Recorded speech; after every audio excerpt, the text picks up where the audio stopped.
నా రీల్ చూస్తున్నావంటే నీకేదో తెలియాలి. చాలామంది చాలా హ్యాపీగా ఉండటానికి ఏమైనా టిప్స్ కానీ ఉన్న క్వాలిటీస్ ఏంటి అని చాలామంది అడుగుతుంటారు కదా. అలాగే ఫేమస్ సైకాలజిస్ట్ ఒక ఆయన పేరు కాల్ జంక్. అతనికి ఒకసారి ఒక ఇంటర్వ్యూలో అడిగారంట మనిషి హ్యాపీగా ఉండటానికి ఉండవలసిన క్వాలిటీస్ ఏంటి అని. అతను ఒక 5 మంచి క్వాలిటీస్ చెప్పారంట. అవి ఉంటే మనిషి హ్యాపీగా ఉంటాడు అని.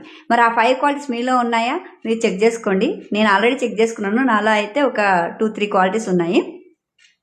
ఫస్ట్ వన్ వచ్చేసి good health and mental and physical health అనమాట. రెండూ ఉండాలి. అంటే మెంటల్ హెల్త్ ఉండాలి, ఫిజికల్ హెల్త్ ఉండాలి. ఈ రెండు ఉంటే మనిషి హ్యాపీగా ఉండగలడు అనేది ఫస్ట్ పాయింట్గా చెప్పాడు. ఇంకొకటి రెండో పాయింట్ వచ్చేసి ఇంటిమేట్ రిలేషన్స్. అంటే మనకి బాండింగ్ అనేది ఒక మనిషి ఇంకొక మనిషితో చెప్పుకునే బాధలు, అలాగే అంటే ఎవరితో చెప్పుకోలేని బాధల్ని షేర్ చేసుకోవడం. ఒక వ్యక్తి ఉన్నాడు, ఒక ఫ్రెండ్ కానీ ఒక వ్యక్తి ఉన్నారు అని అంటే అది చాలా హ్యాపీ తన లైఫ్లో. కాబట్టి అలాంటి వ్యక్తి మీలో ఎవరైనా ఉన్నారా? ఉంటే కామెంట్ బాక్స్లో కామెంట్ చేయండి. అలాంటి వ్యక్తి ఉండడం కూడాను మనిషి హ్యాపీగా ఉంటాడు అని. తర్వాత ఇంకొక మూడో క్వాలిటీ ఏంటంటే బ్యూటీ ఆఫ్ నేచర్. ఇదైతే చాలా బాగా మంచి క్వాలిటీ అనమాట, నాలో ఉంది. ఎక్కువగా నేచర్ని ప్రేమించడం. అంటే ఒక ప్రకృతిలో మనం మమేకమయ్యి మన తాలూకా ఫీలింగ్స్ని, తర్వాతే ప్రకృతిని మనం కాపాడుకోవటం, అలాగే ప్రకృతిలో ఉండే ఆహ్లాదాన్ని మనం ఆహ్లాదించడం అనమాట. అలా అంటే మనిషి అంటే కాసింత కళాపోషణ ఉండాలి అంటారు కదా, అలా అనమాట. ఆ కాసింత కళాపోషణ మనలోనే ఉందా లేదా అనేది టెస్ట్ చేసుకోండి. అలాగే ఇంకొకటి వచ్చేసి 4th వన్, తర్వాత కూడు, తిండి, గుడ్డ.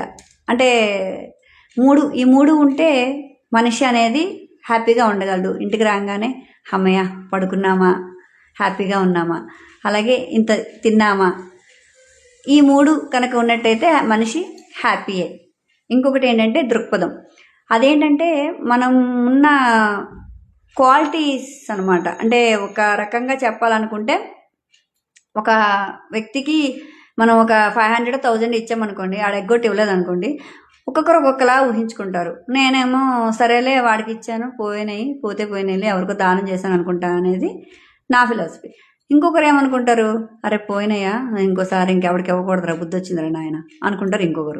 ఇంకొకరు ఏమనుకుంటారు, ఇచ్చానా పోనీలే, ఈ రకంగా పోతే వేరే రకంగా భగవంతుడు నాకు ఇంకో రూపంలో ఇస్తాడేమో అనుకునేవాళ్ళు ఇంకొకరు.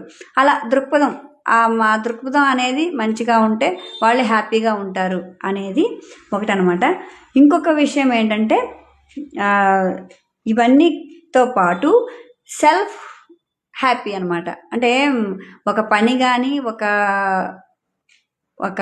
వృత్తి కానీ చేసేటప్పుడు ఒక సెల్ఫ్ సాటిస్ఫాక్షన్ అంటారే, అంటే మనస్ఫూర్తిగా ఇష్టంతో ఒక పని చేసుకున్నాం అనుకోండి, అది హ్యాపీగా ఉంటుంది. ఇష్టం లేకుండా మనం ఎక్కడ వర్క్ చేసినా, లేకపోతే మనం ఇంకెక్కడైనా పని చేసినా కూడా మనకు అది ఇప్పటికి అరే ఏదో గతి లేక చేస్తున్నా అన్న ఫీలింగ్తో బతుకుతారు సరే కొంతమంది.